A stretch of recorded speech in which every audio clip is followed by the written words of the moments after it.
රිද 50000ත් එකතු කරලම දෙන්න. දෙපාරක් ගෙවනවට වඩා. ඒක පුළුවන් නේද? 25000යි 50000යි එකතු කරලා 75000ම දෙන්න එක විතර. නේද? උඩ අපිට දෙන්දල එක කරලා තියෙන්නේ. ඔය එක ගෙවන්න එකට නැත්තම් ආයේ වට දෙකක් යන්න ඕනේ. 25000යි 50000 එකතු කරලා 75000ම ගෙවන්න. මොකද අපි මේ ඔක්කොම මේ දෙසැම්බර් 31කට කලින් ඉවර කරන්න ඕනේ. නේද? ඉතින් 75000 දීමනවා. ඒ ඔක්කොම මේ ඔක්කොට මේක හිමින්නේ නේද? හිමින්නේ. හරි. ඊට පස්සේ ජනාධිපතිතුමා 25000 දෙන හැම දිනාට 50000 නැති වෙන්න පුළුවන්. නෑ ඕක බෙදන්න යන්න එපා. ඒගොල්ලන්ගේ ගෙදර ගම් වතුරට හානි වෙලා තියෙනවා. අපි 25000ක් දුන්නේ ගේ පිරිසුදු කරගෙන යන්න කියලා.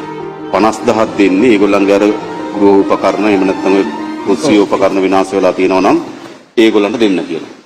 ඒ 25000 දෙන ඔක්කොටමත් ඒ 50000 දෙන්න. එහෙම නැත්නම් ඕක ආයේ ඔබතුමාලට ප්‍රශ්න ඇති වෙනවා මට 25000 හිමි වුණා. ඇයි 50000 හිමි නොවුනේ කියලා නේද? එහෙම නේද ඔබතුමාලා මොකක්ද අදහස? නෑනේ නේ. දෙන්න. සාමාන්‍යයට නේද? ඒක දෙන්න. එන එක